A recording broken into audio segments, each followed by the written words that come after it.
Icon star Allu Arjun എല്ലാവരുടെയും ഇഷ്ടപ്പെട്ട അഭിനേതാവ് തന്റെ സിനിമാ ജീവിതത്തിലെ 22 വർഷത്തിൽ എത്തി നിൽക്കുകയാണ്. കഠിനാധ്വാനത്തിന്റെ ഫലമായി ആ ഐക്കൺ സ്റ്റാർ രാജ്യത്തെ ഏറ്റവും വലിയ താരങ്ങളിൽ ഒരാളായി മാറിയിരിക്കുന്നു. അദ്ദേഹം സിനിമാ ഇൻഡസ്ട്രിക്ക് സമ്മാനിച്ച ബ്ലോക്ക് ബസ്റ്റർ ഹിറ്റുകൾ മറക്കാനാവാത്ത കഥാപാത്രങ്ങൾ ഏറെയുണ്ട്. ആത്മസമർപ്പണം, അഭിനയചാരുത, മെയ്വഴക്കം, ഒപ്പം ജീവിതത്തിൽ സിനിമയ്ക്ക് നൽകുന്ന പ്രാധാന്യം ഒക്കെയാണ് അദ്ദേഹത്തെ ഇന്ത്യൻ സിനിമയിലെ നായകന്മാരിൽ പ്രമുഖ നിരയിലേക്ക് എത്തിച്ചത്. സിനിമാ ലോകത്തേക്ക് ബാലതാരമായി എത്തിയെങ്കിലും ആര്യ എന്ന ചിത്രത്തിലൂടെയാണ് അല്ലു അർജുൻ ശ്രദ്ധിക്കപ്പെട്ടത്. ഈ സിനിമ തന്നെയായിരുന്നു അല്ലു അർജുന് ഇത്രയധികം ആരാധകരെ നേടിക്കൊടുത്തതും. ഒരുപക്ഷെ ചടുലമായ നൃത്തച്ചൂടുകളാകും അല്ലുവിനെ ആരാധകർ ആദ്യകാലങ്ങളിൽ ശ്രദ്ധിക്കാൻ കാരണം. Bunny, Happy, Arya 2, Badrinath, Rudhramadevi, DJ, നാം പേര് സൂര്യ, അലൈ വൈകുണ്ഠപുരുളു, പുഷ്പ എന്നിങ്ങനെ നിരവധി ചിത്രങ്ങളോടെ അല്ലു പ്രേക്ഷക ഹൃദയങ്ങൾ കീഴടക്കി. അസാമാന്യമായി വഴക്കം കൊണ്ടും പല സിനിമകളിലും അല്ലു അർജുൻ പ്രേക്ഷകരെ ഞെട്ടിച്ചിട്ടുണ്ട്.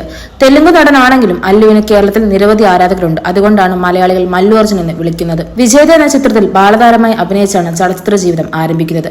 ചിരഞ്ജീവിയുടെ ഡാഡി എന്ന ചിത്രത്തിൽ ഒരു ഗാനരംഗത്ത് മാത്രമേ അല്ലു അർജുൻ അഭിനയിച്ചിരുന്നു. ആദ്യമായി നായകനായി അഭിനയിച്ച ചിത്രം K. രാഘവേന്ദ്ര സംവിധാനം ചെയ്ത ഗംഗോത്രി എന്ന ചിത്രമാണ്. 2003 പ്രദർശനത്തിനെത്തിയ ചിത്രം ശരാശരി വിജയം നേടിയിരുന്നു. ചിത്രത്തിലെ ഗാനങ്ങൾ ഏറെ ശ്രദ്ധിക്കപ്പെട്ടിരുന്നു.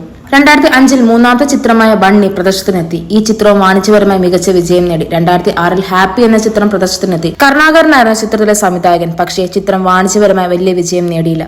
2007 അഞ്ചാമത്തെ ചിത്രമായ ദേശമുടരു പുറത്തിറങ്ങി. പുരി ജഗന്നാഥനായിരുന്നു ചിത്രത്തിന്റെ സംവിധായകൻ. ടോളിവുഡിൽ ആ വർഷത്തെ ആദ്യ വിജയമായിരുന്നു ഈ ചിത്രം. പുറത്തിറങ്ങിയ ആഴ്ചയിൽ തന്നെ ചിത്രം 12.58 കോടി ഗ്രോസ് നേടി. അതേ വർഷം തന്നെ അമ്മാവനായ ചിരഞ്ജീവി നായകനായി അഭിനയിച്ച ശങ്കർദാദ സിന്ദാബാദ് എന്ന ചിത്രത്തിൽ അതിഥി താരമായി അല്ലു അർജുൻ എത്തി. അല്ലു അർജുന്റെ യാത്ര ഇതിനകം ശ്രദ്ധേയമായിരുന്നുവെങ്കിലും പുഷ്പ ദി റൈസ് അദ്ദേഹത്തെ അഭൂതപൂർവമായ ഉയരങ്ങളിലേക്ക് എത്തിച്ചു. പുഷ്പയുടെ ആദ്യ ഭാഗം അദ്ദേഹത്തിന് അഭിനയ മികവ് പ്രകടിപ്പിച്ചെങ്കിലും രണ്ടാം ഭാഗം യഥാർത്ഥ താരമൂല്യം എന്താണെന്ന് കാണിച്ചു വന്നു. ചിത്രം ഇന്ത്യൻ ബോക്സ് ഓഫീസിൽ ചരിത്രം സൃഷ്ടിച്ചു. അതിർത്തിയിൽ കടന്ന് ഹിന്ദി സിനിമയിലെ ഏറ്റവും കൂടുതൽ കളക്ഷൻ നേടിയ ഒരു തെലുങ്ക് ചിത്രം ടോളിവുഡിന് ഒരു വലിയ നേട്ടമായിരുന്നു. അല്ലു അർജുൻ ഒഴികെ മറ്റാർക്കും ഇത് ചെയ്യാൻ കഴിയുമായിരുന്നില്ല. അല്ലു അർജുൻ തന്റെ കരിയറിലെ ഈ പുതിയ ഘട്ടത്തിലേക്ക് കടക്കുമ്പോൾ കഠിനാധ്വാനത്തിന്റെയും പൊരുത്തപ്പെടുത്തലിന്റെയും കലാപരമായ പരിണാമത്തിന്റെയും പ്രതീകമാണ് അദ്ദേഹം തുടരുന്നു. ആക്ഷൻ ഹീറോകളെ പുനർനിർവചിക്കുന്നത് മുതൽ പുതിയ പ്രകടന മാനദണ്ഡങ്ങൾ സ്ഥാപിക്കുന്നതും വരെയുള്ള അദ്ദേഹത്തിന്റെ യാത്ര അവസാനിച്ചിട്ടില്ല. തന്റെ അസഞ്ചലമായ അഭിനിവേശവും വളർന്നുവരുന്ന ആരാധക വൃത്തവും കൊണ്ട് വരും വർഷങ്ങളിൽ സിനിമാറ്റിക് രംഗത്ത് പുതിയ മേഖലകൾ കൈയടക്കാൻ ഐക്കൺ സ്റ്റാർ ഒരുങ്ങുന്നു. 2004 പുറത്തിറങ്ങിയ ആര്യ സംവിധാനം ചെയ്ത് അന്ന് നവാഗതനായ സുകുമാരായിരുന്നു.